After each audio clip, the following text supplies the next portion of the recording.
Okay, welcome back to the next video. This one is about the Bloodthirsty Trilogy.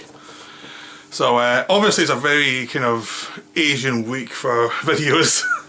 I just like Asian films, so sometimes they come up. This one was released last year, but the Bloodthirsty Trilogy was just 3 films made in the early 1970s in Japan by the same director, who was basically not known before, not known after. He was never an important director, and these were just like riffs on Hammer movies and Roger Corman movies and any kind of Gothic movie that was big in the 60s.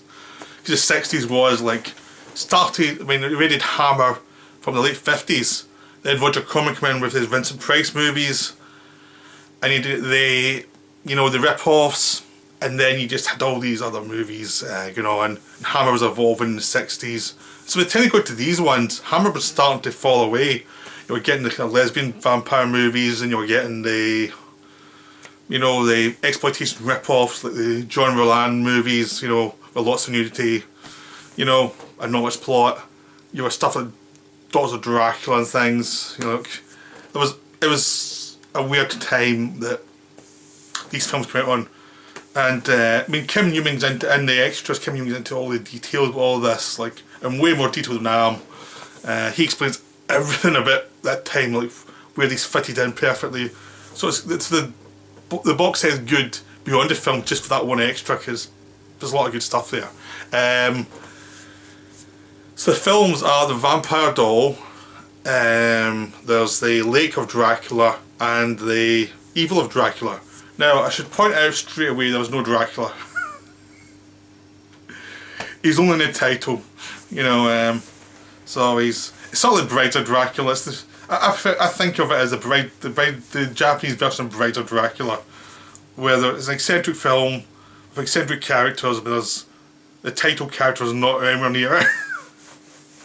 I kind of like these as much as like Bride of Dracula, actually, which is a lot. They're all very flawed, but they're wonderful.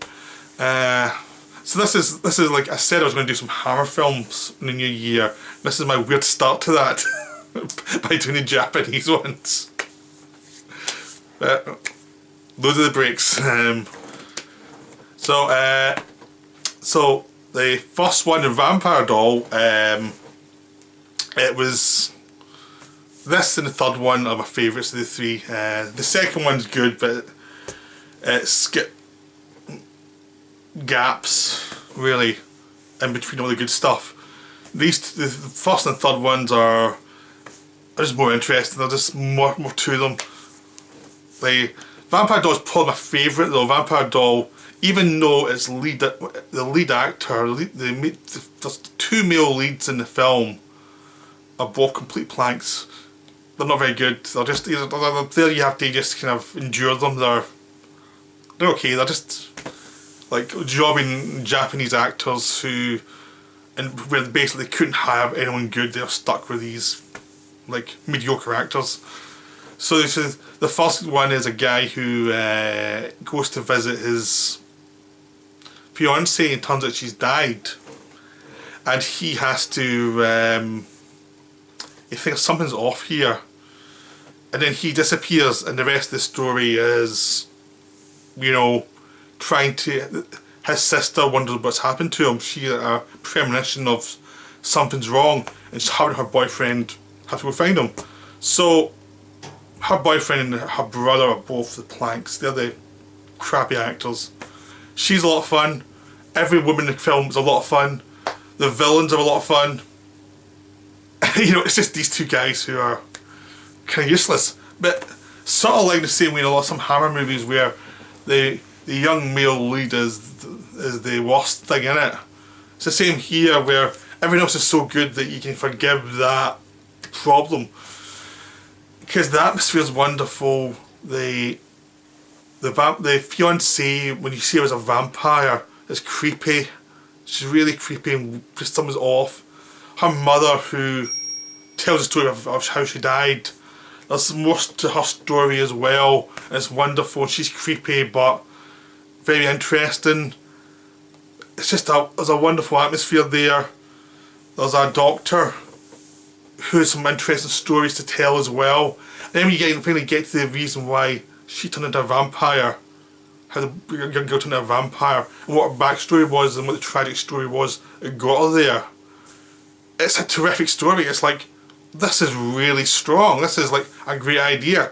It's like they didn't just throw something out there. It was actual like motivation for why she was a vampire is very much like the Vincent Price Gothics, where there's an emotional punch to it. There's something really going on, something that really is wrong and needs retribution, you know.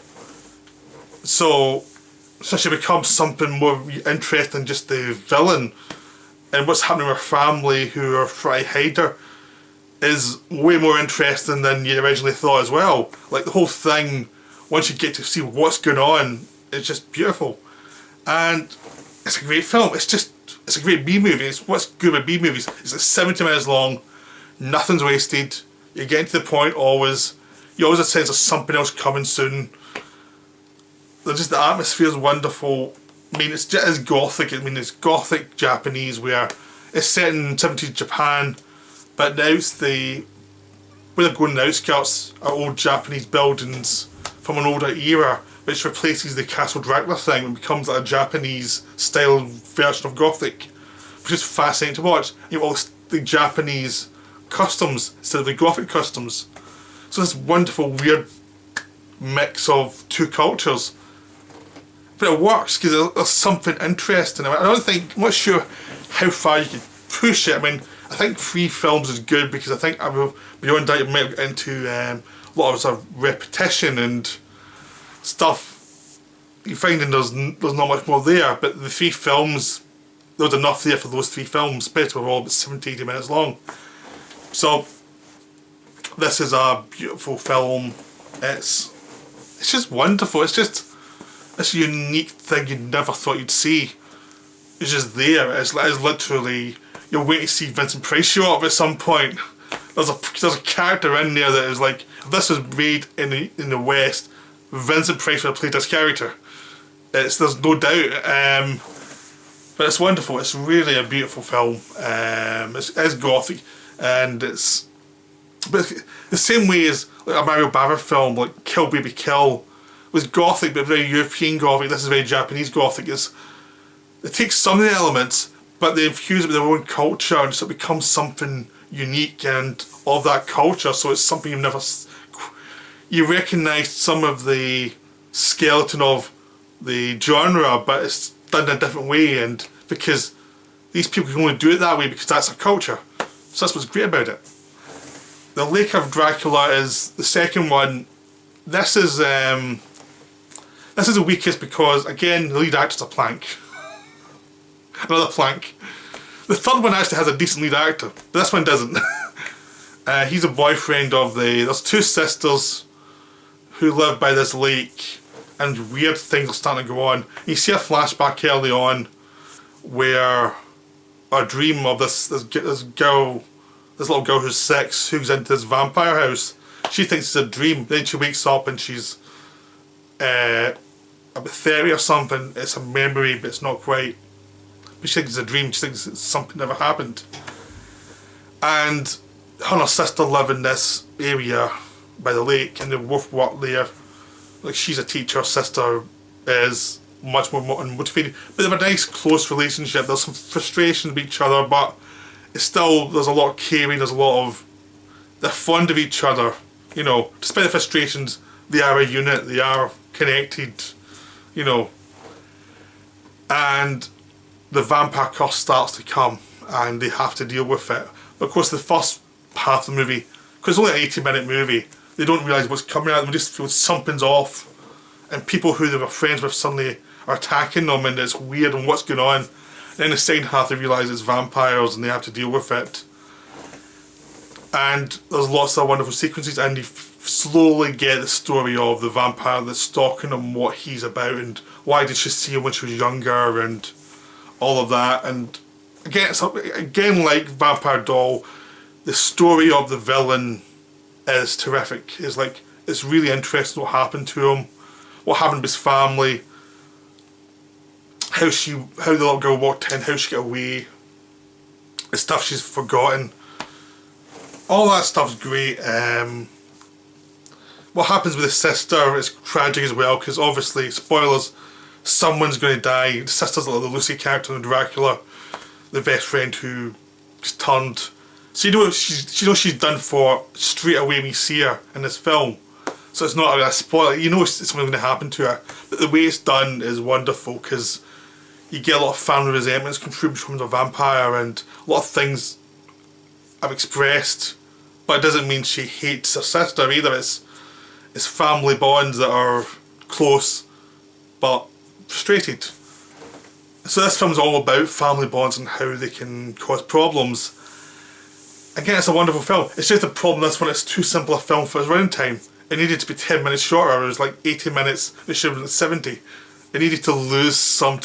There's a bit in the middle where they're going to the hospital back and forward where the lead actor works, and that stuff feels too padded out. It just feels there's too much of that.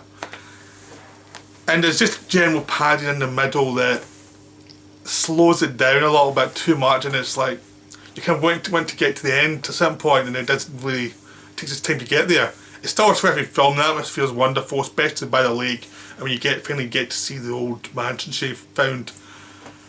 Again, it's a Japanese film, and there's a Japanese culture coming through it, so it's a wonderful mix of two different cultures combined. Like, it's very melodramatic, but done with a Japanese reserve. So it's got this unique feel, but the same way in the British Gothic, those characters are reserved, the Japanese reserved, but in a slightly different way. But it's still very human, and anyone can really identify with all the characters. They're not too arch or anything. Especially the female characters. I mean, in all three of these films, the actresses are always better than the males. Unless it's an older actor, generally the actresses will work better because they seem to be better actresses than the actors. You know, it's just more fun. It's funny to see a girl in a miniskirt in a gothic horror movie though. It's really weird, especially a Japanese girl. But it's interesting though, it does work. It's this different atmosphere to this situation. It works so much better than it did in like Dracula AD 1972. That's when it feels more appropriate to the world, and also it feels within that world. It's just a different stylization within this weird stylization, so it doesn't jump out at you as something wrong. So Evil Dracula is the weakest of the three, but it's still definitely worth seeing. It's still wonderful. Like, it's only weak in comparison to the other two. It's stronger than a lot of the Hammer films from that period, so it's really worth seeing. Now, the Evil of Dracula is the old chestnut of a girls' school with a vampire in it. I mean, really, yeah. I mean, it's Brides of Dracula. It's like, they obviously saw Brides of Dracula and Lust for a Vampire come out at the same time, which is the same thing, Camilla idea. It's been done, but in this one it's a male vampire. Like Brides of Dracula, this one's a male vampire. But in this one also, the male vampire, spoilers, is the head of the school. And and what he's about is much more complicated than it initially appears. Initially you just think, oh, this is just it's a film you see, initially think, oh, this will be the worst one. I know this was about straight away. Vampires in a girls' school, it's so obvious where it's going to go. It doesn't go those places though, it flirts with going here or there that are in this area where you expect, but it's always doing something different with them. Like, again, the motivation of the vampire and his backstory is more fascinating than anything you'd expect. You know, it's more tragic, and it wasn't really like the vampire. Like Vampire Doll, the vampire here did not want to be a vampire. He didn't want to be the villain. It just fate just pushed him that direction. There wasn't much you could do about it. It's kind of almost like it's the Japanese, the curse of their sins have come back to haunt them. And again, like the other movies, the actresses are much more interesting, the female parts are much more interesting. You've got a male lead in this one who's this teacher who's getting prepared to become the new principal. But he's an older actor, so he can do more with the part, even if the part's not that interesting. It's how he does it is enjoyable. He's a much more interesting person than the other two leads in the other two films. And these interactions with the young actresses are all good. I mean, he's the authority figure. Yeah, they fancy him, but nothing's going to happen. It's professional, but he cares about them because he's a decent person, and he cares about getting them out of the situation. And things obviously go wrong, and they have to try and work out what's happening, what's actually going on with the school, because it's not like tons of people get turned into vampires. It's like one or two girls disappear a year. That's it. There's nothing more beyond that. It's like they don't go mad or anything. Vampires don't go mad, so it's much more suspenseful because obviously the villains are much smarter than they initially appear. And there's lots of creepy moments, and there's the dream sequences, and it all builds to a terrific ending, and it's very dark, but there is a kind of tragedy to it because people who you like in the film die in horrible ways, but because it's a Japanese vampire movie, it's not like massively gory, but it's like more emotional thing of, I like this character and now she's dead. You know, there is like a punch to people get killed in this movie because they actually put the time in to make you care. So it's a terrific film. I still like Vampire Doll better, but this one is a close second. It's really good. And it's so much better than it should have been. I mean, this is the one with the cheesiest plot line from the outside, but actually delivers due to care of the people making it. They tried to make a good film. They knew they were given, you know, a weak plot, but then they did stuff with it and made it fascinating. So this is a really good film, and it's the one I think could do a good remake. You could remake this one really well, I think. If you stuck to what it was about and then adjust things to modern times, but you could still do this film and make it good. The other two might be too old-fashioned, but they could probably work as well. These are films that could work now, but this one especially, because the way they twist the genre and your expectations of what you expect from this kind of movie. But yeah, this is a terrific trilogy. Definitely worth buying a box set. You can probably get it fairly cheap now. It's been out for a while. There's only one extra Kim Newman thing, but it's definitely worth seeing. The transfers are good. I would highly recommend the Bloodthirsty Trilogy. It's wonderful. Okay, I'll be back with another video tomorrow, and I hope you enjoyed this one.